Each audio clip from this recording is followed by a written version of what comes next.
Does it start recording right away? Yeah, I think it does. Okay. Hey everybody, welcome to That Crystal Virgo podcast and YouTube channel, depending where you're watching or listening to. We have a very special guest. It's going to be my co-host. Is going to be coming on the podcast regularly. It's my lovely best friend, Sam. She has her own podcast that's going to be coming out. It's called Let Femme Talk, that we'll be talking about a lot of controversial issues with women in the media. She'll be able to give her little plug as well, so I'll let her do that. But I just wanted to introduce you guys to today's episode. We're going to be doing some questions, getting to know a little bit about me and Sam, and I also want you guys to be a little bit introspective with these questions and see how you connect with our stories, and also how you want to lead your path, and like see how our stories can maybe help you with that. And at the end, we'll be doing some fun would you rather questions that will help lighten the mood, because the questions do get a little bit heavy towards the end. But I'll hand it over to Sam, and she'll tell you guys a little bit about what her podcast is going to be about. And then after that, we'll jump into the questions. Sam? Thank you, Georgia, and thank you for having me. I'm super excited to be here, and I'm super excited to be collabing on this episode and future episodes. I know launching a podcast has been something that both Georgia and myself have been looking forward to doing for a really long time, but it was just never the right time, or we were standing in our own way and stuff like that. So this is a long time coming, and we are very, very excited about it. In terms of my podcast, Let Femme Talk, it's going to be mostly focused on the representation of women and femme presenting people in media and pop culture. So it is not, just disclaimer, not exclusive to cis women only. I mean, like, if your feminism isn't intersectional and doesn't include trans women, non-binary folks, and people of color, and everyone who isn't white, then it's not feminism, in my opinion. So love everybody here. Exactly. So we're very inclusive. And you know, the representation of women in media and culture and society has been something that I'm very passionate about for a long time. And yeah, I'm excited to finally have an opportunity, have the time and the platform to speak on it. So thank you, Georgia. And yeah, I'm excited. Let's get the show on the road. Awesome. Well, thank you so much. So let me get my questions out. So our first question we have is, what were you like as a child? And if you could pick one word to describe that child, what would it be? I'll let you go first. I think the best word to describe me as a child would probably be emotional. Yeah. And I feel like my mom would probably agree with that. I was a very sensitive, emotional child, and I was deeply excited by things, but I will also get deeply wounded by stuff very easily. Big emotions, whether it was happy or sad or whatever, just big emotions. And when I was younger, I would kind of thought of that as a bad thing. Right. And I was told by other people that was a bad thing as well. But as I've gotten older, I've come to notice that being emotional, and especially being in tune with your emotions, is actually a good thing. And emotional intelligence is very important. So yeah, absolutely. And yeah, how about you? I honestly, I was going to say almost the exact same thing, but I was going to say like attitude, but I think that comes with emotional. I think I just felt things very deeply, and I would get really bothered by having to do things I didn't want to do. Yep. Or being in situations I didn't feel comfortable, or being around people I didn't like. I would just like frustrated me, and it was just really like anxiety inducing. And it's funny because this is like a super common theme in so many empaths and people that like feel everything, like, because even as kids, we're picking up our parents' emotions, we're picking up our aunts and uncles or cousins' emotions. Like, for cousins mad that they didn't get the dinner they liked, like it affects us at the dinner table too. So just little things like that. So that's really interesting that our answers like super similar. That a lot of our answers will be. My mom would also agree that I had a lot of attitude. So, and I think that's really funny how many similarities we have, considering like we've been best friends for so long, and we both have the same like moon sign and stuff. So it's, I find that really interesting that we had similar. I think we're gonna have a lot of similar answers for most of these. I really think so. And I honestly, I wouldn't doubt if it was the Aquarius moon that like made us just these like, totally. I agree. 100%. Probably. So, so what is your biggest passion, and what got you into it? Like, what was the first thing that made you go like, yes, this is it?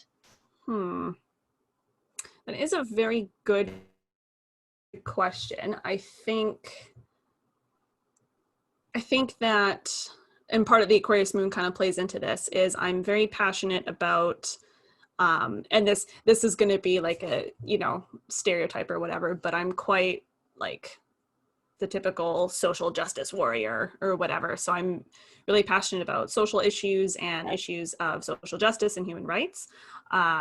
And namely in the last, I want to say 6-ish years or so, like that's like feminism specifically has been a big passion of mine, and how it's evolved from like, you know, first wave feminism to second wave feminism, and now we're coming into a third wave of feminism, and I'm really curious about how that has been inspired by previous generations and how it's constantly evolving as well. So I would say that's probably my biggest passion. Wow, that, like, I got chills just thinking about that, because we have such an amazing like new generation of kids coming along, and there's like, and no, like these kids aren't taking shit from nobody. So it's gonna be really cool to see these young women, like young teenagers, turn into these young women that are, I think, are gonna like bulldoze over like all of the bullshit that we dealt with over our emotions and mental health. Like I feel like they're not having to deal with that like we did.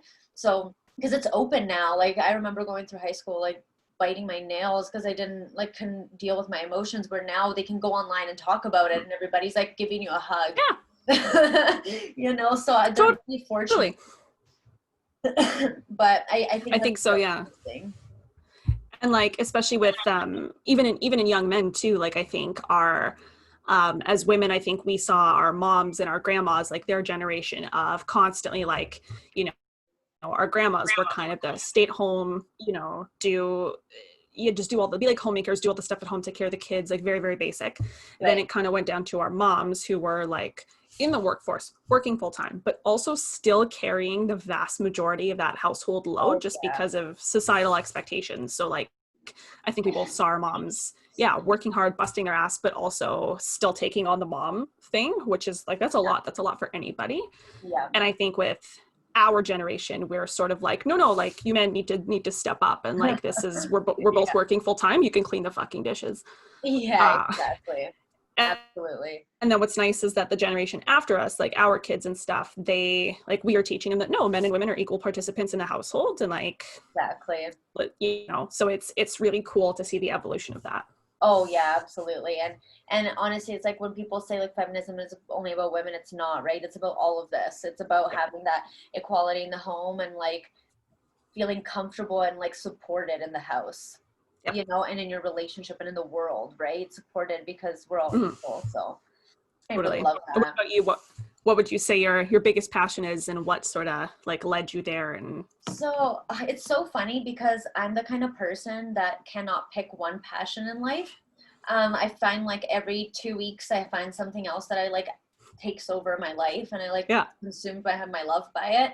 However, ever since I was super young, I've always been drawn to the moon, like always. I've always looked at it. When I first moved to Canada, that was something I connected with my dad with. I would tell him to look at the moon, and I would look at the moon, so I knew that we're looking at the same thing at the same time. So there's all these connections that I would make. And I've always been beautiful. Right. My mom actually would tell me a story when I was a child, when I'd be sad, that there was a bunny living behind the moon. So I kind of stopped trying to like look for this bunny behind the moon. I looked for the little ears, and like we draw them like crescent moon with the little bunny ears hiding behind. Yeah. So I really always connected with it. As I grew up, like lost that connection.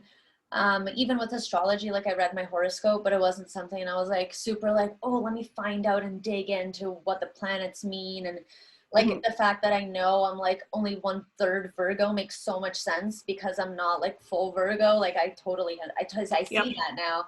But it's amazing how like I thought all these things about myself, and then now that I'm an adult and I started really exploring, what kind of sparked was actually I decided to just, like, I was really into astrology. I bought some astrology books, and that was great. And as much as astrology is a passion of mine, the moon, and I know the moon is part of the astrology, but the moon in itself is my passion.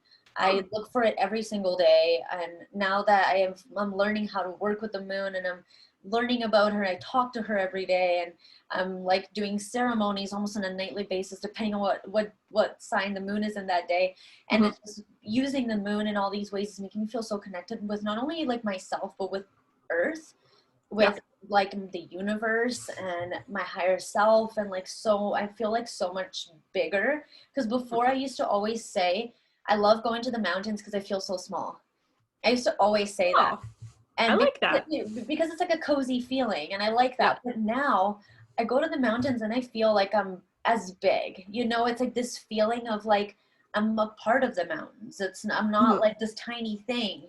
I'm like, I am part of this, and Yeah. we're all made up of the same thing, and we're all energy, and like, it's like, so I think that the moon and understanding how the moon affects all of us is definitely my passion. And what really sparked it was just doing like a moon seminar, totally on Instagram stories. It was like, do like a free Mhm. 3-day moon seminar. I'm like, it's free. Like, I Oh, wasn't working for 3 days. I'm like, let's just do it. And at the end of the moon seminar, I was in love. Like, I was in tears every week. She would talk every day, every day she'd talk about something different that would make me cry. And it was oh, like, I'm getting emotional just thinking about it, because it's seriously one of those things that like you find yourself for the first time again. It's almost like you refine like your passion. And I was like, how did I forget yeah. about the moon in this way? And then at Yeah. the end of that moon seminar, she goes, I'm offering a certification for you to learn everything you want, everything you need to know about the moon. And I'm like, this is my path. Like, it Yeah. was almost like I knew, I got that. I had a voice in my head saying, do it right now. I didn't Yeah. have the Do money it. for it. I had like literally probably like $20 in my account, and I was like, charge it $300 in my credit card. I was like, I don't care. Let's do this. Charge So that shit. exactly. So it's one of those things, and like, and I've like made so much more money after. So it's one of those things that like, you're so worried about making the first leap, but sometimes when you make that first leap, so much more good comes out of it. So you just have to like go for your dream, Totally. And I love what you said about like how you connected as a kid to the moon, and like that was something that was special to like you and your dad. And then as you got older, you kind of fell out of it a little bit. And then now that you're, a proper adult in your mid-20s, like now you've rediscovered it. I think that happens to a lot of us with passions that we had Yeah.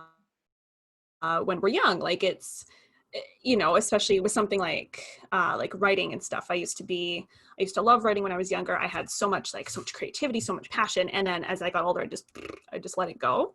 Yeah. And so I think I think that just kind of happens when you get older. Like you just sort of get stuck in the sort of like humdrum, mundane, day to day, just kind of work, chores, sleep, blah, blah. Like Yeah. we get stuck in that and we don't get to really realize our passions, but it's so, so special and so important to reconnect like you did. Because not only is it reconnecting to your passion, but it's kind of giving your inner child some love as well. Moment, yeah. Mhm. And it's so crazy because I find that like, our passions sneak up back into our lives in the perfect time. Like, if I had found this moon seminar like a year ago, 2 years ago, I would have laughed at it. Yeah. And I would have been like, I'm not doing this, even if it's free. I'm not taking 3 days out of my day to just sit and listen Yeah, I got to better things to do. exactly. Like, I have bigger things in my head. Like, I'm not dealing with the moon right now. Like, the moon is the least of my worries. But now I know if I was working with the moon, maybe my life could have been a little better. but Yeah. but it's just funny the way that love works. Sometimes our passions come back right when we need them. And I don't necessarily know if I believe in fate, but I believe in divine timing. That like the right things happen at the right time for you. Yeah. Not necessarily that like bad things happen to people for a reason. I don't think anything bad happens for a reason. I think shit happens. I don't think it was Yeah. for a purpose.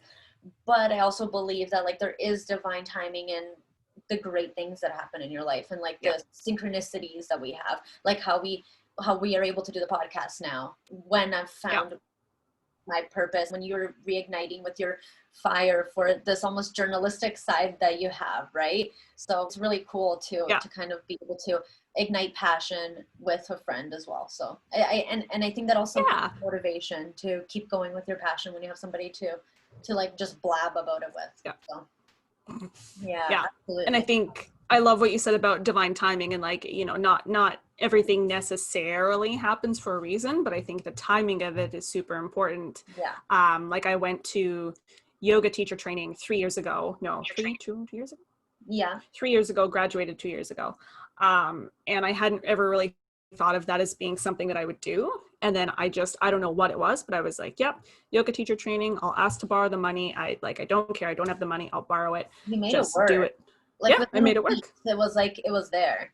Yeah. And then it was literally exactly what I needed at that time. And same even with like this year, like all of the good things that happened, all of the bad things that happened, specifically the bad things, like I don't know, there was a lot of garbage this year. And to be frank, like I don't know if I could have dealt with it in previous years. I don't think I had the emotional resilience. I don't think I had the emotional intelligence, the outside support and stuff to really deal with it. So I kind of feel like even if bad things did happen this year, like they happened at a time where I was able to properly deal with it and have the support to deal with it. And like, Yeah. you know, so it still sucked, but it would have sucked way more if it happened, you know, 4 years ago or whatever. Yeah, absolutely. And having the support system is honestly the most important thing. And Yep. it really helps shape who we are, like the support that we have and being able to deal with the things that life throws Oh yeah. So Yeah. yeah. And you like surround yourself with selfish assholes, and like you will be a selfish asshole, but if you surround yourself with people who respect and who love you and who just want to support, like then you will thrive. Yeah, absolutely. I agree with that. All right, so we'll move on to the next question. And this one is a little bit about a game, so tarot. So what was your first experience with tarot? And like, how old were you? Do you remember like your first reading? Like, was it weird? Did you love it at first? Like, how kind of, do you remember it? Oh my God. What was my, you know, I don't think I got an actual tarot. I don't remember my first tarot reading, if I'm honest. Like, Yeah. I want to say it was in my teens at some point, but yeah, I don't fully remember. I've definitely always been into like my first introduction to like witchcraft and the occult and things like that were when I was around 10.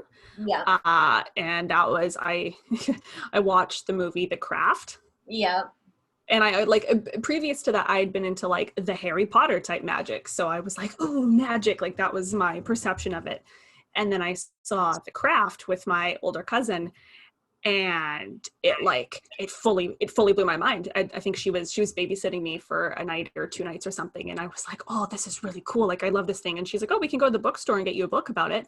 And yeah, we went to the bookstore and she got me a little like tiny spell book. I think I still have it here somewhere. Yeah. But like, yeah, that fully ignited my passion for it. And then when I was a teenager, a friend of mine, she kind of got me into like Wicca and things like that. And I was like, oh, this is cool. So Wicca was kind of my first foray into that. And then, yeah, tarot readings, me and my mom have been doing them together for, I want to say 6-ish years now. Yeah. 7 years, something like that, since my late teens, approximately. Yeah. And your mom does like Reiki, doesn't she? Yeah, mom reads tarot cards, she reads oracle cards, she collects her crystals, she does Reiki. So like she is fully immersed. That's so cool. I think it's really cool to have like that, like at least someone in your life that understands that kind of side of you, because it's one of those things that a lot of people are like, I'm not touching that because it's kind of like scary and unknown. And some people are literally like, I don't want these cards to tell me about my life. Yeah. It's like they can't handle the thought of like, or they have like, so, or they have like one reading and it was way too accurate and they're just like, oh God, never mind, like never again. Ugh. Exactly. It's pretty funny the way that it works out. But for myself, I was probably like between 5 and 7 years old. My great grandma was like, I mean, like, I don't want to say that she was a witch, because like it is like an actual definition for somebody, and I can't speak on her behalf if she was, because she was also very Catholic and religious. So I think it would have fought a little bit with that. But she grew up reading my tarot cards for me, and she was super spiritual, and she was like really kind of like I always call like one of those like crystal ball, like fair kind of psychic. She was very like, she was dressed in like, huge earrings and giant necklaces, and she's just like an amazing woman. And she passed away at like 95 or 98 years old. Like she lived like such a beautiful whole life. Impressive. but she was like my first introduction to tarot, and I always like loved it from when I was a kid, and I always used to ask like, I want to play the cards, I want to play the cards. And so every time I saw her, we'd sit down and read cards together. And as I got older, I kind of forgot about them, honestly. It's one of those things, like as you grow up, like because it's not around you. I moved to Canada, so I just didn't see her anymore. And then every time I go back to Brazil and see her, she'd always like make me sit down to do a reading. And it was always like, she never got into anything specific. It was always like generic and always positive. Like I think it was more she just wanted to like give me happy guidance. I don't think she was trying to really dig deep into my life as a child, obviously. She was just trying to just get me comfortable with the cards. Yeah, and to like connect with you and to spend time. Exactly. Yeah, it was just, I think because I was one of the only people in the family that like enjoyed it, I think she was like, oh yay, finally have somebody that like actually will sit with me through this. Yeah. Because so like my grandma, she's not like a super fan of it, but her sister, my great aunt, she does enjoy it now. So she does tarot readings too. So like I do have that in my family. And but tarot definitely came from like a place of loving witchcraft. Same thing as you. Like my first real like eye-opening experience was probably like, honestly, it was probably like Harry Potter and then Sabrina Teenage Witch kind of stuff, like very like childhood witch stuff, right? That made me go like, oh, making potions and like doing all these things and like saying spells to open doors and pretending that my door was locked and doing fun stuff, just like being a kid. But as I got older, I didn't watch craft. I watched it much later in life. But what got me into witchcraft and tarot and like all of the like occult things was actually my friend's mom, Robbie, that we grew up with. In high school, she got me into crystals, and once I got into crystals, I started reading my horoscope again, which got me thinking about ghosts, and I had an experience with a Ouija board, and like things just kind of dominoed effect after I met her. And it was almost like she kind of assisted me in my first, I would say, spiritual awakening. I kind of like woke up to like, hey, maybe there's more to this. Maybe it's not just life. Nice. And then I kind of got into cards again. And then I would have like, I had one random oracle card with fairies on it growing up, but I never really used it. But I had I have a religious oracle book. And it's a book with a bunch of religious like sayings from the Bible. And you're supposed to close your eyes and like open a random page every night, and it'll give you guidance about your day. So I used to do that every single day as a child, in the morning and at night. So it's kind of funny that there was like a Catholic version of oracle cards in my life forever. It's pretty that's so fun. Yeah. I'll have to show it to you. I didn't know that was a thing. Yeah. All right. So we've talked about mama. So what is something that you love about the journey that you've had with like your spirituality, like, maybe connection with your mom, or like, whatever, your own personal growth? Something that I love about it. I would say probably just how constantly evolving it is. Like it's, especially, and I'm so grateful that we live in, asterisk on this, it is a blessing and a curse, but I'm very, very grateful for the age that we live in today, and like just the vast array of information that we have available to us. Because like, if we want to learn about oracle cards, tarot cards, like any sort of, like the Moonology thing, you found it on Instagram. So it's super nice that we can, the more our own practices and our own crafts and our own things and our own beliefs evolve, that we can do the research into it, and we can better understand it, and have a bit more of a sense of community about it. The caveat being is that there's so much misinformation out there, and it can be like super overwhelming. So like if you look up something like Wicca, which was my first kind of foray into spirituality, there's a lot of positive things about Wicca, but then if you look into it even further, there's a lot of like cringy, like cultural appropriation and like just shitty misogynist views, and it originates from a lot of like Catholic / Christian sort of beliefs, and it's like it's a weird whole mess of shit.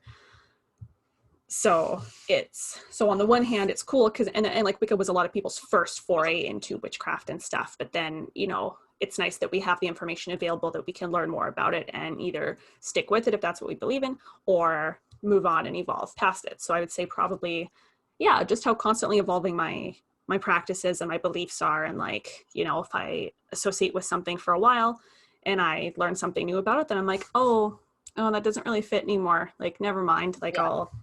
yeah. Well, and I think it's super important to stay like flexible with your beliefs and never like stomp your feet on the ground and be like, no, that like this is the only thing, because then Yeah. that's when we get into this like radical like views, right? And we don't Yeah. want that. Like No. I think like for me the most important thing is like to just take what you want from each thing and make your Mhm. own. You know what I mean? Like take what you want from even what I say, you know, like Mhm. take the information you like from me and then you leave what you don't.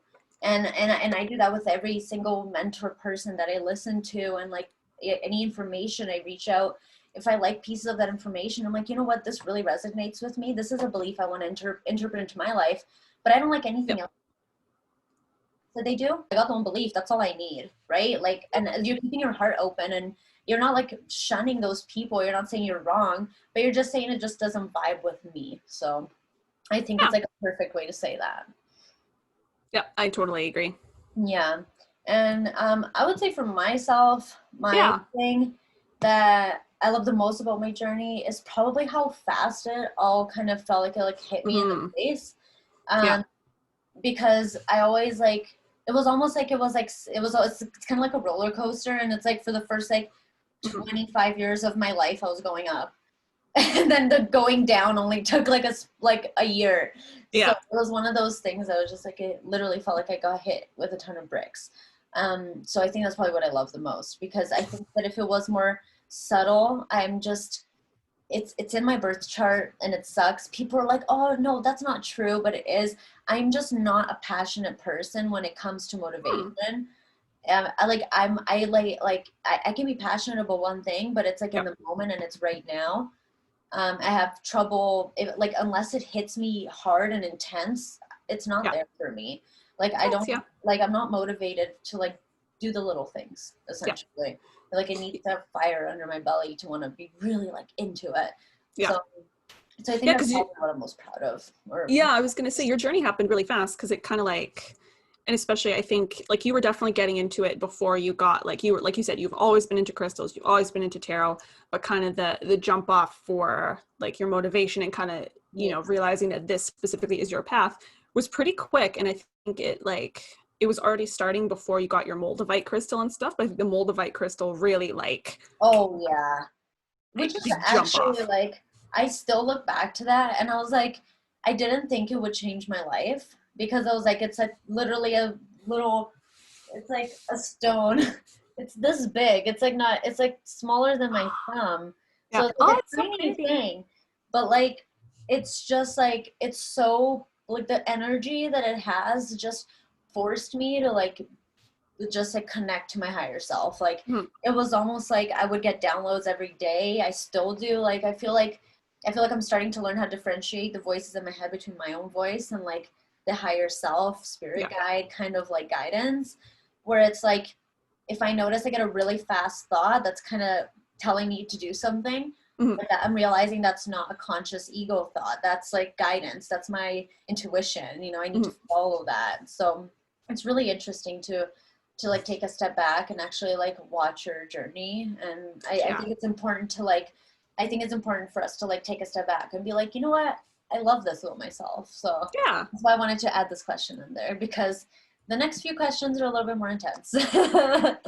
That's a great um, question. I love them. And like full disclosure, Georgia gave me like a really quick like rundown of the questions beforehand, and I'm like, oh shit, this is gonna be spicy. oh God. Okay. So the first one, what is your current struggle? What are you struggling with, whether it's in life, in your inner self, like what is just something right now that you're struggling with? Because I find that we need to destigmatize talking about the things that are going wrong in our life, because it allows us to not bottle it up. Like I think it's so important to be like, you know, I'm having a shit day and I don't fucking feel good. Yeah. You know, I think it's healthy for us to do that. It's like you talk about your page of toxic positivity. This is literally Mhm. it. Like you're having a bad day, fucking say it. Yeah. That's one thing that I learned the term toxic positivity pretty recently. And it made me so happy to find that term, because there is absolutely a time and place to be like, oh, like love and light, just, like try not to succumb to negativity, like, just be positive.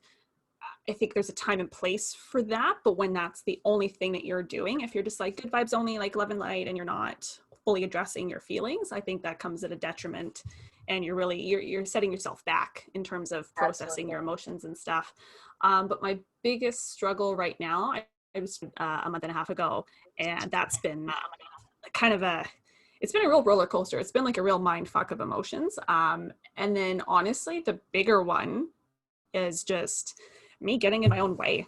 And that's usually I am usually my biggest problem. I get in my own way all the time, whether it's like just motivation or not doing the work, or just, negative self-talk and being like, oh, I have this great idea. I want to do this. Well, nobody's going to listen to that, or nobody's going to, nobody cares. Like, who are you to talk about this?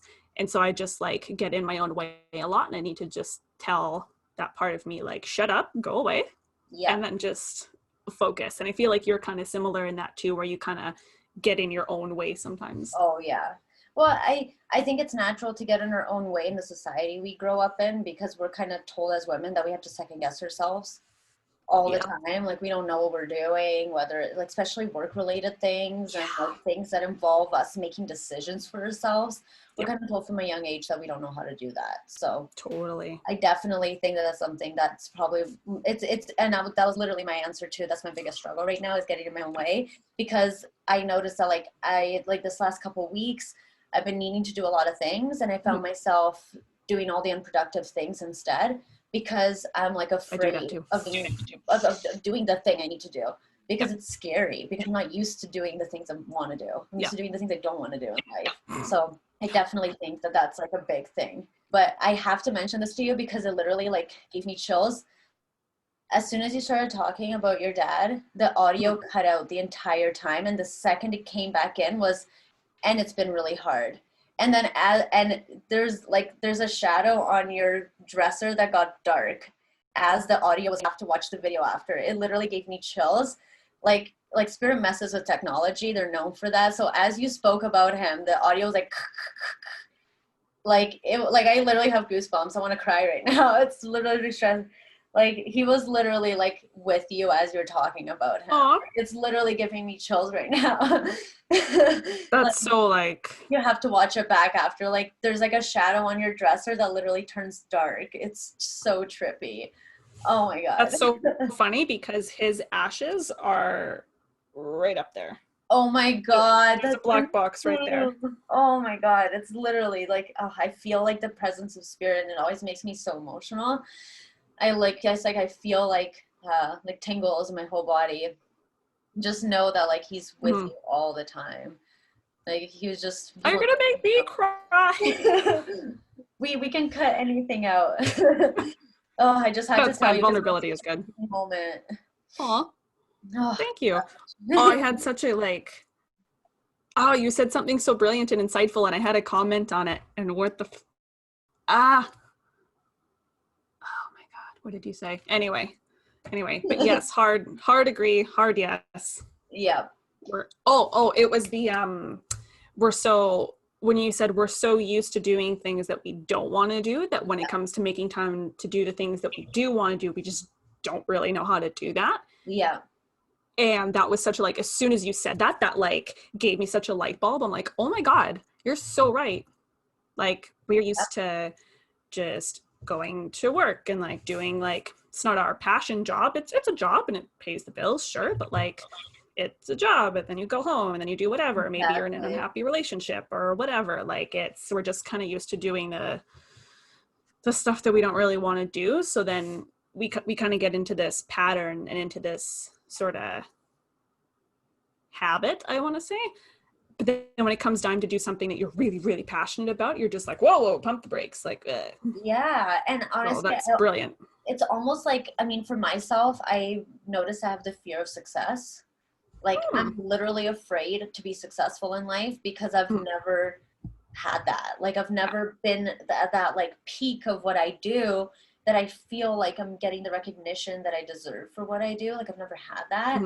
And it feels foreign as fuck. So like imposter syndrome kind of thing. Exactly. So it's like, why even try?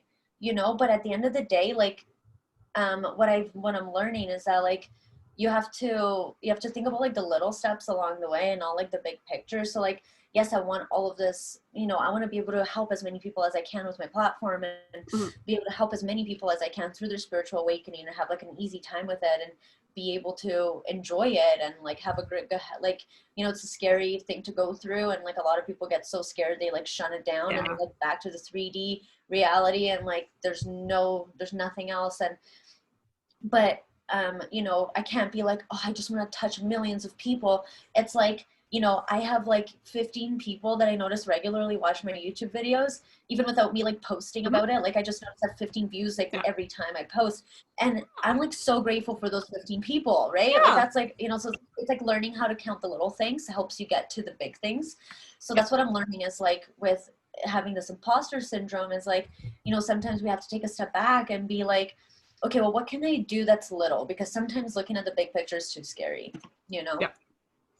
Let me turn off. Those 15 fans, they're the OGs. They're the like, they were there once you like, you know, you're going to be like Jenna Marbles. Like the people who watched her when she was just on her like basic like laptop camera or phone camera, getting her dogs, you know, had a, you know, a couple thousand views at the time. And then now she's got 20 million subscribers. So like, I'm sure all the OGs who watched her from the start are like, yes, except now she's off YouTube, but still the sentiment stands. So sad. That's like the biggest loss of 2020 for me. I think so. Yeah. Oh, I agree. Gosh. I agree. But all right, so I'm gonna condense these two.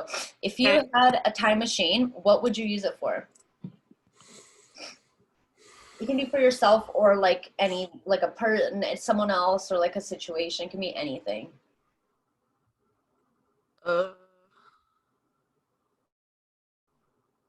Here, while you think, I'll tell you mine, because I thought. Yeah, tell me yours. I don't really know what mine is. So if I could get on a time machine, and I understand that this means that this timeline wouldn't have happened, but that's okay. Like, we're all soulmates. Like, I would have met you in another incarnation. Like, I'm not worried about it. Because people get offended when I say that. Like, what, you wouldn't have met me? I'm like, no, I would have met you. Different bodies. Would have still been there. Yeah. but I would have, like, sunk Christopher Columbus's boat. I would have found a way to hijack the boat. I would have found a way to keep him from getting into North America, because I would have wanted to like preserve all of the First Nations and Indigenous culture here. Yep. Because I truly believe that in a past life I was Indigenous and was a part of like these rituals and like, you know, all of this. Like, I feel so connected with that. So I definitely, like, I think I would have like been reborn into one of those like amazing like tribes in the middle of nowhere, which is like my dream. So I definitely like, yeah, like if I had a time machine, I would have sunk the fucker's boat. No, that's such a good answer. See, that's such a brilliant answer, and I don't have anything that intelligent. Like, I could give the normal answer of like, you know, oh, go back in time and kill Hitler or something, which yeah, like that would be fine, and I'd be super down to do that, because fuck that guy. What about Trump? See, that's an interesting one. I mean, fuck that guy still, like the same sentiment, fuck him. But yeah, you know what? Maybe he really, yeah, fuck him.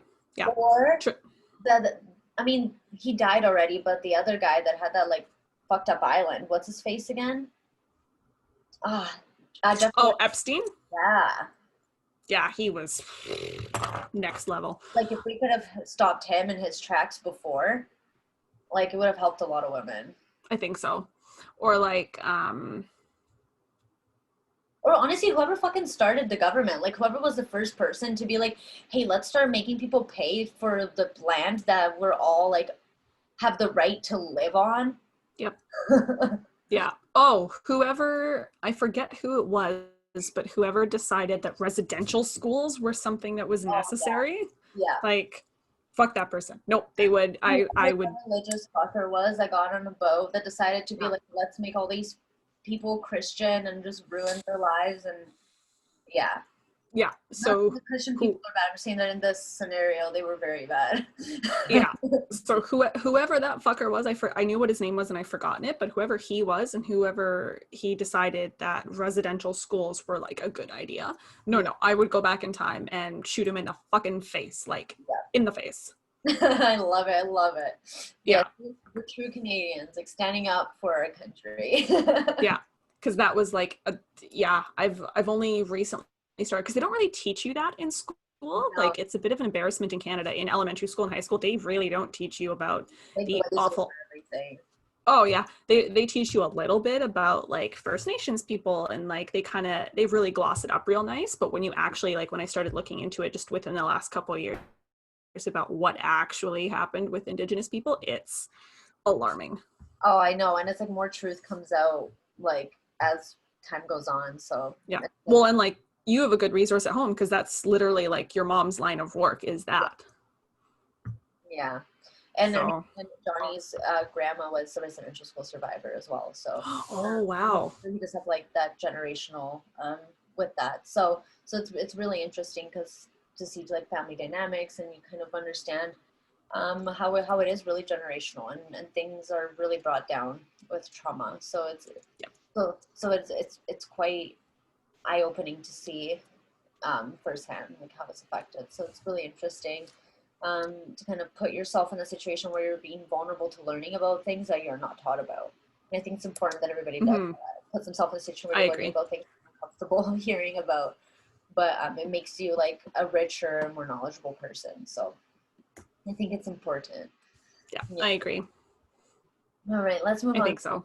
And like my other response was going to be, I was thinking of something with the future, and I'm like, yeah, but then if we're going to go, like, if we're going to talk about like timey-wimey sort of timelines and shit, the second that you go into the future, like, it depends on what concept of time you ascribe to. So if there's parallel timelines, it's I'm getting too sci-fi with it now, but I was like, oh, I could go to the future and see stuff there, but then no. So yeah, I like my answer. I probably wouldn't want to go to the future just because, like, I think it would be scary. I think it would like be like, I don't know, like I'd rather change the past in order for a better future than going to the future knowing that that's the future, you know, because you can't change it at that point. So unless you're like, that's true. But then if you go into the future and then you take knowledge from the future and you bring it back to the present, then whatever you do in the present could affect the future depending on anyway. Yeah.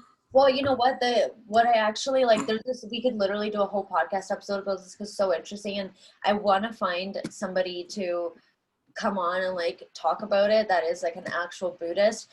But the idea of the fifth dimension and living in the fifth dimension and like being like high like ascended spiritually to the fifth dimension is that you live parallel in the present, the past, and the future all at the time, because you live in your past through your memories, and you can alter those memories, and like you can literally tell yourself a lie about your history, and that's so cool.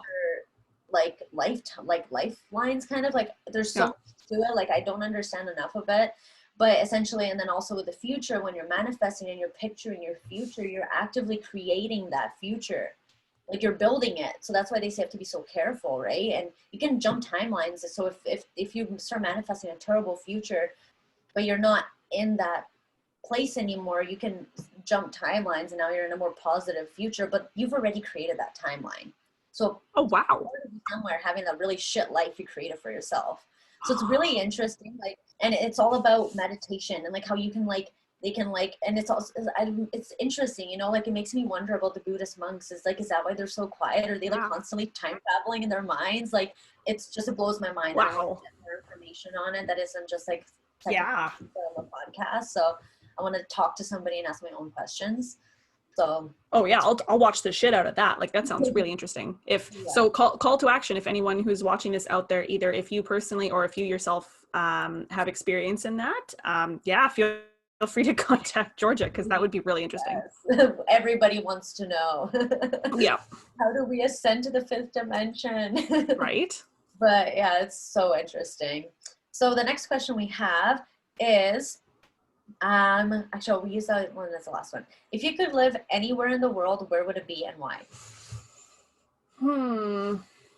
That's a hard one, because if I could live anywhere in the world, it would probably be somewhere in Europe, like England or Scotland, or I've never been there, but I've always had such a strong, like I will go there one day. I'm meant to go there. It's just, I don't know what it is. I've always had such a strong connection to there. So I really would like to go.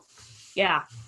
The downside to that being is that I would want to take all of my, like, I would want to take you and my mom and like my boyfriend and his family, and I'd want to take all of you over there. So it's, yeah, if I could live there with super easy access to everyone that I love, whether they come with me or if we can just like teleport within 2 seconds and do that, fantastic. Absolutely. That totally makes sense. I'm curious about your answer though, because you grew up in Brazil for part of your life and then you came to Canada. So I'm curious about what your answer would be. You know, it's funny because if you would have asked me like even like 2 years ago, I probably would have said Brazil. And that would be like in a perfect world if Brazil wasn't having the issues it has politically. However, now I want to live in, I know it sounds like super, like obviously undirectionable because I don't have a lot of direction exactly, like a location, like a GPS location, but I want to live in the middle of nowhere. I want to like be self-sufficient with energy, water, food. I want to be off the grid eventually. Like my end goal for life would be to, you know, have kids and teach them how to grow their own food and teach them how to harvest their own solar power. Like, you know, like, you know, I want to buy solar panels. Like me and Johnny have already decided, like instead of building a house, we're going to build a barn dominium, which is way better for the environment. So love it. There's like so many things that I want to do, and I would like, you know, I would love to eventually like have like a lot of cats and animals and stuff, and just to play with and to have fun, because eventually my end goal honestly is to write books and just to like live in the middle of nowhere and just like share the knowledge that I'm gaining from not only myself but from all the downloads I get from the universe on like a day-to-day basis. I'm just like too much pouring out of my brain all the time, so I just like need to get it out. So my end goal is like to be a Hay House author, which is like the most amazing publishing company ever. I just want to be published by them, and I want to live in the middle of nowhere and just like live this life and start like a commune and get people to like move there and like start a community. And not a community that I have to deal with though, because I'm very antisocial, but a community in the sense that like we you know, but like we all have our own area. I don't want people love it into my space. Yeah, no, but like have just like a huge acreage, have everyone with their own separate like areas, and then you can all kind of contribute to like the gardening and like the taking care of the animals and like the maintenance of the place, but like y'all got your own separate places. Exactly. And you know, if you are 100% sourcing all of everything you need in life from your land, you technically don't need a job. You don't need to work for these things if you're sourcing it yourself. And that's my end goal. I want to go back to the way we used to be. And I think us literally, we're moving into the age of Aquarius as we speak, into tomorrow. So it's like an amazing time, and like a lot of people are starting this collective thought of, you know, we need to get back to the way we used to be. So it's going to be interesting to see, because was going on TikTok and I was like, oh my god, other people are talking like me too. There's other people that want to move into the middle of nowhere in the woods and start a community in the middle of the woods too. Like, so it's amazing to do that.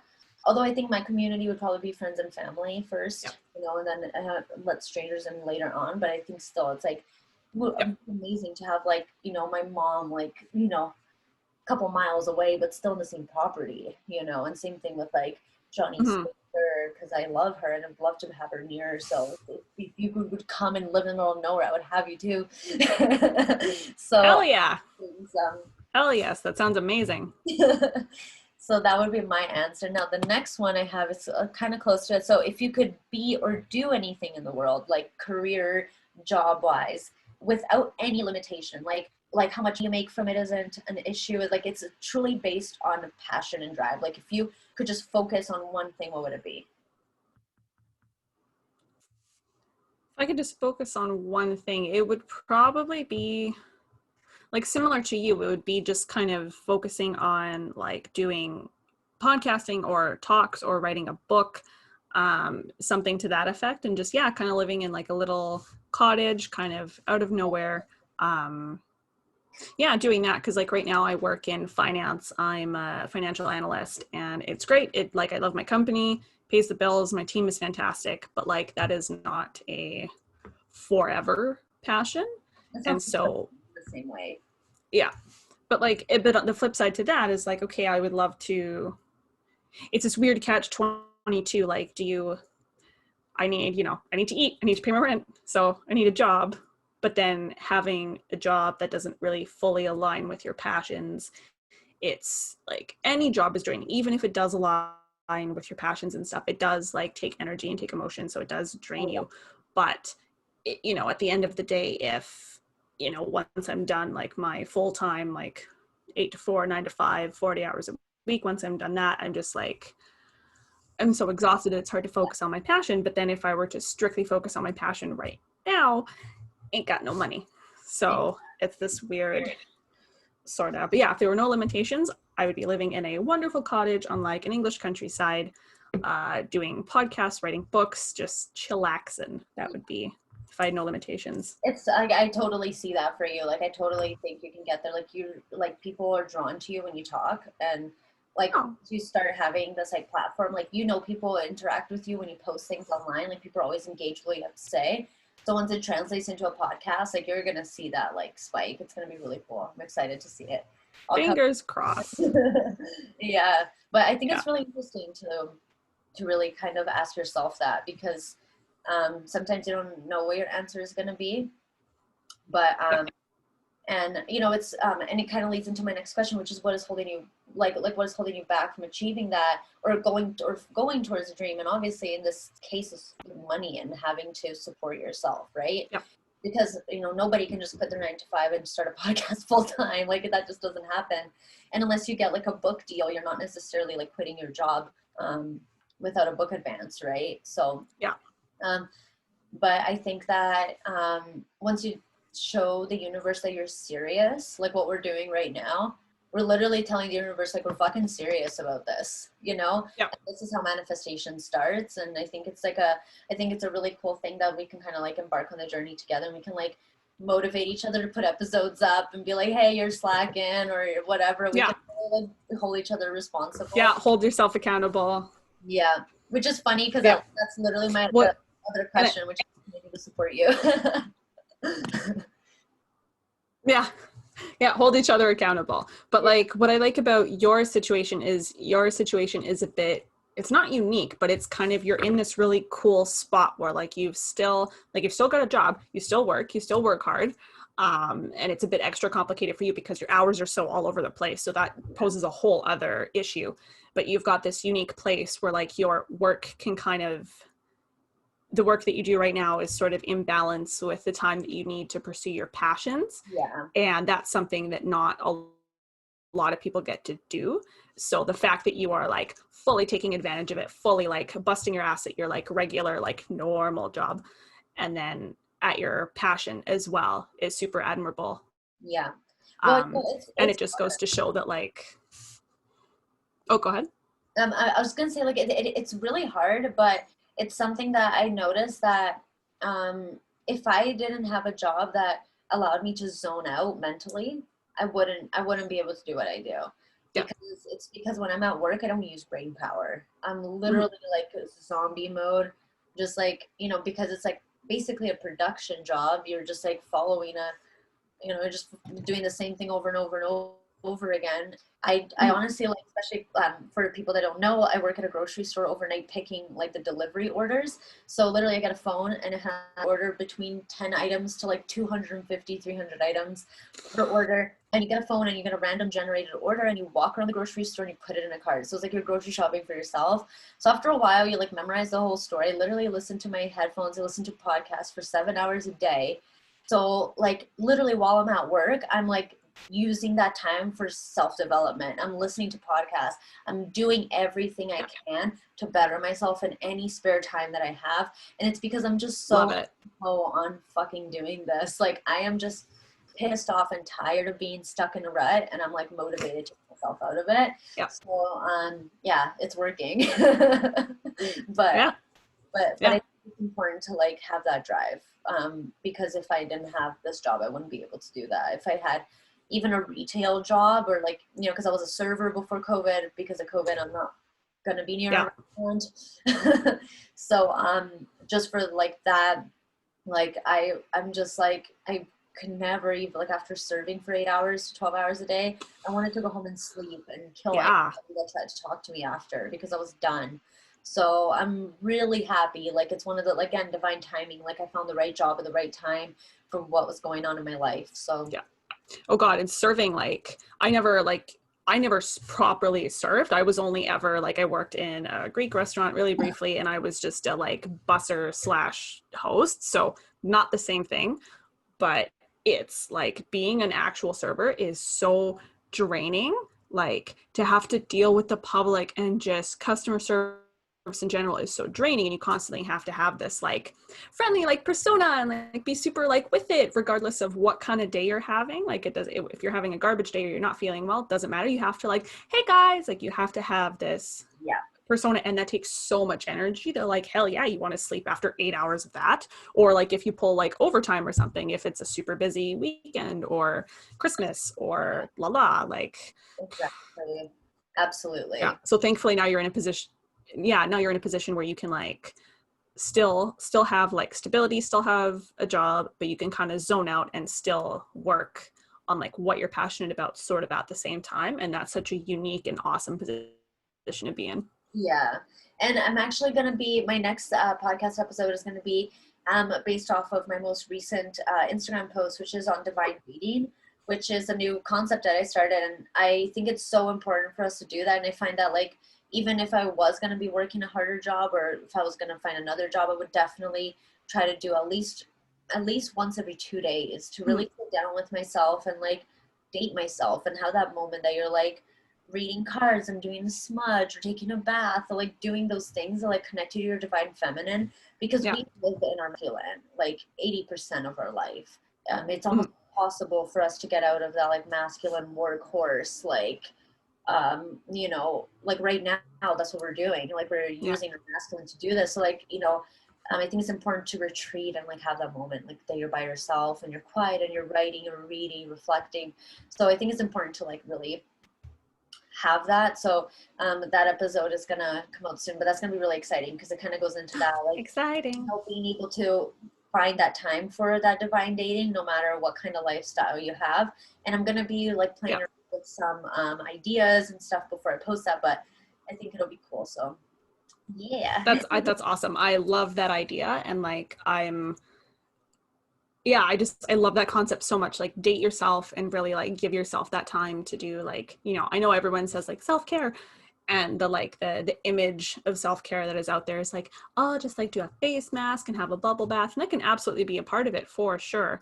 But like you said, like do some meditating, you know, read your cards, you know, just kind of connect with yourself. Whatever that presents to you is so important. Yeah.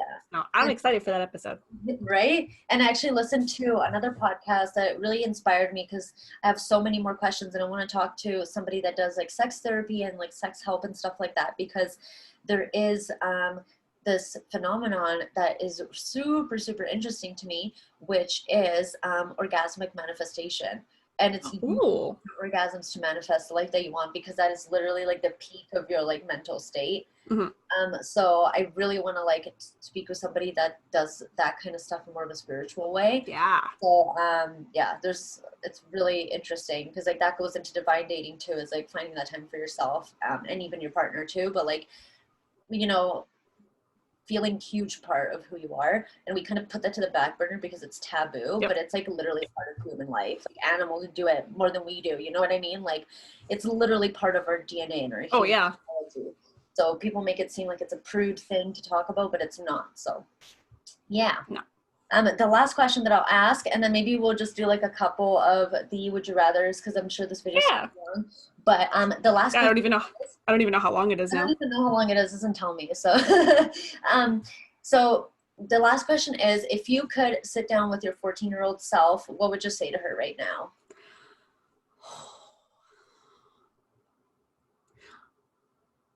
See,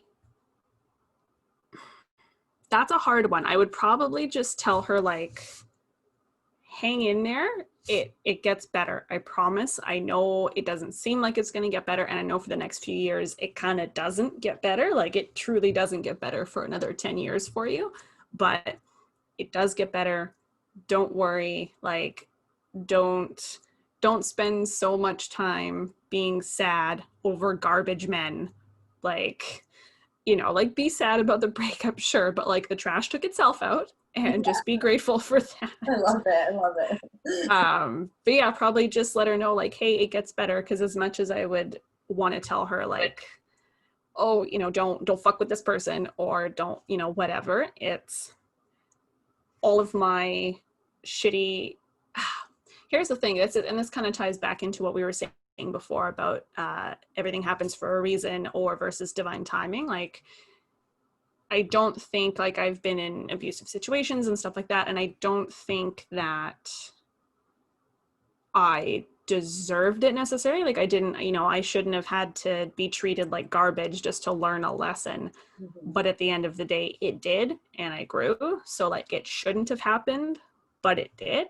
Yeah. And it got me to where I am today. And if I hadn't met the people that I had met, if I hadn't done the things when I had done them, I wouldn't be where I'm at today. And I'm pretty stoked at where I'm at today. So yeah, I would just say don't worry too much, and don't be so don't stress out too much about garbage men. Like, they're not worth it. They're not worth your tears. They're really not. Yeah, if I could talk to 14-year-old you, I'd say don't be too hard on yourself. Yeah, that too. That's a good one. And I think we can both resonate with that one. Yeah. Like, just don't beat yourself up. Yeah, don't beat yourself up. Exactly. Yeah. If I could talk to my 14-year-old self, I'd sit her down and be like, that gut feeling you have is your intuition, and you need to listen. And I would just probably leave it at oh, that's a brilliant one. Like, I feel like my entire life has been me ignoring my gut, and it's like literally the worst thing I could have done, especially now after learning about human design, and like learning that my human design type is a generator, which means I generate all of my desires, wants, needs from my sacral center. So like I'm like, that energy comes from my belly, and I'm like, ugh! Like it comes from like, it's right here, and that's where I feel like intuition, like, oh my god, don't do this, but I'm like, no, you're fine. Like, push it down, I don't want you. And my whole life I did that. And then I started realizing, like, holy crap, this voice in my head has been telling me what to do my whole life, and I was shut up. Like, I will never remember being like, I'll never forget being in a situation where I was so unhappy with the relationship I was in, and I felt like I was stuck, and I would just hold my dog, and I would tell him, don't worry, we're getting out of here. Like, it's like I'm working on it. Like, I'm gonna get you out of the situation. But it was weird because my ego and my conscience didn't feel that way, because I knew I was stuck. But it was my higher self was almost telling me that. It was like, don't worry, like, in time you're gonna get out of this.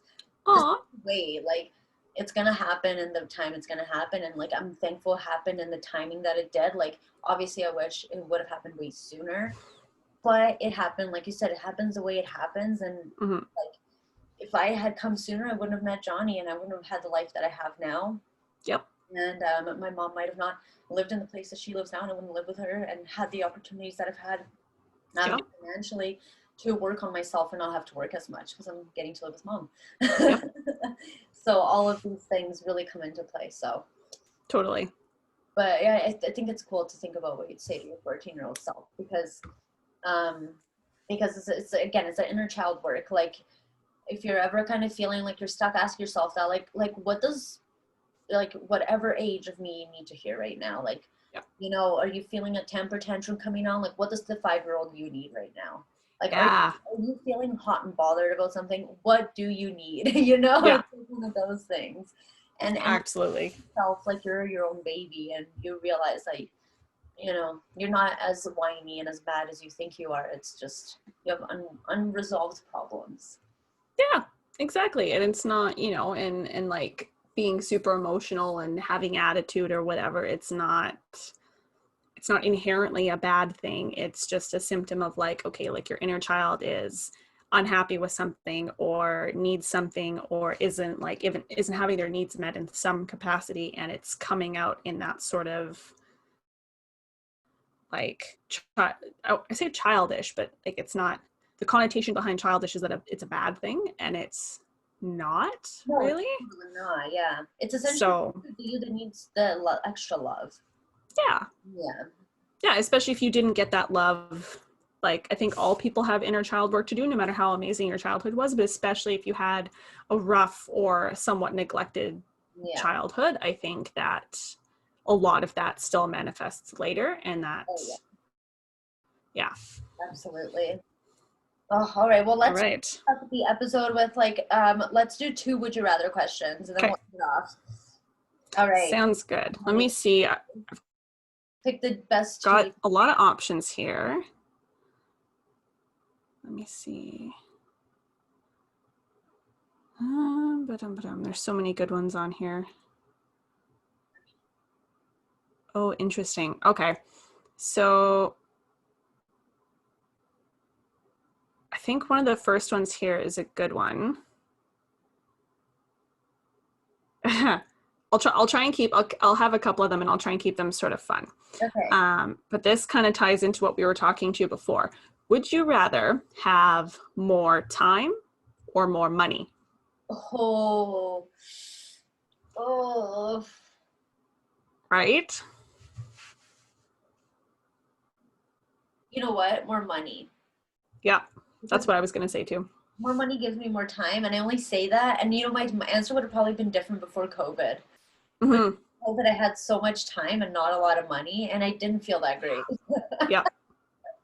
Oh, 100%. My boyfriend Jason, actually, he has been one of the problems at my work is that people had too much vacation time that they hadn't used, and so that's just wasted money for the company. right. And so our leaders a couple months ago were like, okay guys, so like we've been told by HR, like y'all need to really like use up your vacation, otherwise it's gone. Like there's just too much sitting around, so they were encouraging us to take vacation.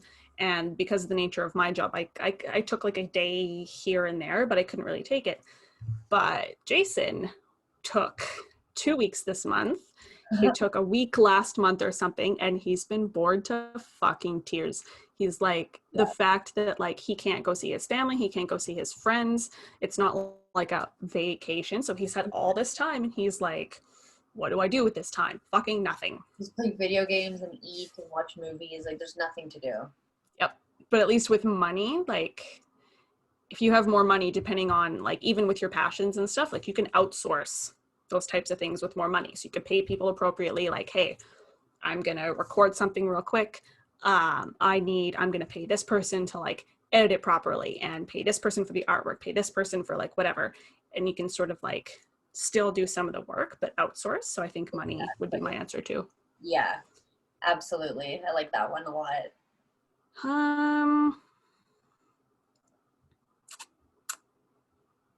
Would you rather be a child for your entire life or an adult for your whole life? Oh, oh, that's so hard. If you're an adult your whole life, you like never have that like wonder and like with life. But if you're a child your whole life, you never have freedom. Yep. So it's like the little things or the freedom. But being a kid, isn't that also freedom? So it's hard. That's a Yeah. really freaking hard one. What's your answer? I would say an adult because you've got the freedom and you have more access and more intelligence to learn about all the things. Whereas if you're a child, like, I mean, I guess you could be the world's most intelligent child, but you still, You wouldn't be taken seriously. yeah, I would rather be an adult and like I can Yeah, just perpetually an adult. totally. I agree. Yeah. And I mean, you could always like try to be a kid and be Yeah, those really immature adults. yeah, exactly. You could be the most childlike adult ever. Exactly. Um, trying to find a really good like last one. Yeah. Um, okay, so I've got two, and Okay. they're kind of two. They're kind of just topical and funny. So, would you rather have a nosy neighbor Okay. or a noisy neighbor? Oh my God. Oh, those literally both just pissed me off, even just hearing about it. I was I know. like, ew. Crap. Honestly, noisy because I respect Really? privacy. Yeah, because honestly, like I'm one of the people that like I wear headphones on a day-to-day basis anyways at home. So I feel like I could tune it Yeah. out pretty easily. But somebody that tries to get into my business is like annoying. See, I'm the opposite. I would rather have a nosy neighbor rather than a noisy one. Because noise, like I've already got like my neighbors next door, like they're mostly nice, but every now and then it sounds like they're having a fucking rave next door. Oh, And it's just like just all day. And I'm like, that's great. I like it to a point. But if I'm trying to have a meeting oh God. and you can hear the like thump thump thump, I'm like, I can't. Well, especially because you work from home, I think that probably Yeah. your answer a lot too. Yeah, I can't deal with the noisiness. Conversely, I am a very nosy person. I need to know everything. I love knowing everything about everything. I am going to be that like 85-year-old lady who's like peeking through the blinds at her neighbors trying to figure out, what's going on. So if someone's going yeah. So like if someone wants to be nosy, well, I can snoop right back. Like we Yeah. can have the nosy Olympics. That's fine with me. Oh my gosh, it's so funny. I think because I grew up in Brazil and everybody had brick walls and like electrical fences, I grew up feeling like maybe Oh, people you talk to. It's yeah. just like Oh, that's interesting. yeah. Yeah. Oh, weird. Oh God. Okay, and then last one. Would you rather be on a survival reality show, so like Survivor, Okay. or a dating game show? Oh God. That's a hard one. I don't know. Ugh, Because I that's a hard. I have to think about this. feel like that's a hard one for me too, because I hate dating. I absolutely hate it. It is not a good time. If me and Jason break up, I'm taking the longest hiatus ever from dating. Yeah. I hate it. I don't like it. And then to have all of that attention on me and like my love life and whatever on a dating game show, but then, so a survival one would be my answer, but I would die. Like I don't know how to survive. I can camp okay, but like camping is pretty lush compared to that. Yeah. Oh, you know what? I think like I feel the same way about Survivor. Like as much as I love camping, I love being outdoors. Mhm. That's like a whole other level of like being outdoors. It's like literally like life and death kind of situations that you're in. I would Yeah. say the dating show because I would make like just I could like play this character and I would just go and make fun of it. Like I just like Yeah. actually like once I saw The Circle and all these fun Netflix shows Oh, yes. in the start of 2020, I was obsessed with going on a game show and pretending to be someone else like they were doing in The Circle. Yeah. So I think I'd want to go on a dating show and just play that game. Like I'd pretend to be someone I'm not. Yeah. That's a really good point. Everybody, and then in the end be like, fuck you all. Amazing. Yeah. Yeah. Not being anybody, sorry. Yeah. I think that's probably what I would pick too. Cause yeah, I could just, and even like, even if at the end, if they were like, oh, we paired you up with someone and you're like, hooray, great. I was I could just thinking you. It was yeah, I could just be like, dumping your ass. I don't care. This is a game show. Whatever. We got our money. We each got our cut of the money. Like, bye-bye. yeah. Yeah, don't care. Yeah, good. Oh, that's too funny. Oh man, that's hilarious. Yeah. I don't watch TV much anymore, but I kind of want to watch The Circle Yeah. again. I want there to be a second season of The Circle so bad. That was a really good one. I'm so excited. There has to be. I hope there's another, speaking of like trash programs, Too Hot to Handle was also I never saw that one. Should I watch it? oh yes. Yeah. It's like if you need some like mindless nothing to watch that one. It was genuinely entertaining. I remember really like feeling like I'm in a 3D mood and I just want to like really just dumb myself down and just like sit with it. Yeah, that's too funny. Totally. It's a lot of fun. Oh god, I will definitely do that. Smoke some weed and yeah. There you go. Oh gosh, that's too funny. Yeah. But seriously, thank you so much for doing this episode with me today. Oh, thank you for having me. I'm so excited for you to start your podcast up and I get to come on your show and we'll talk about some stuff there.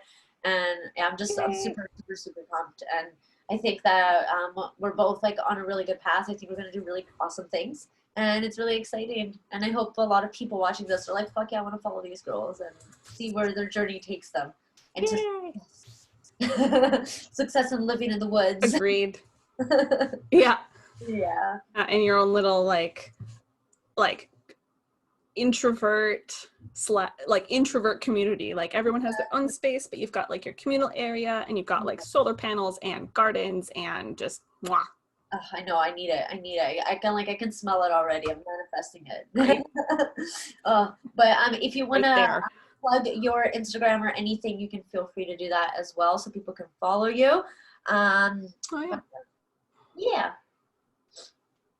Well, thank you so much for having me. And yeah, I'm super excited to see where you're going and to see your future episodes. And I'm super excited for you to have you on my podcast. We're doing the damn thing. So it's full speed ahead now. There's no stopping this. No stopping us. There'll be a lot of information in the description below of the podcast. So keep an eye out for there. You can find all of our details to follow us on there. And I hope you guys have a great rest of your day. And stay tuned for the next video. Bye guys. Awesome. Bye everyone. Then it stopped.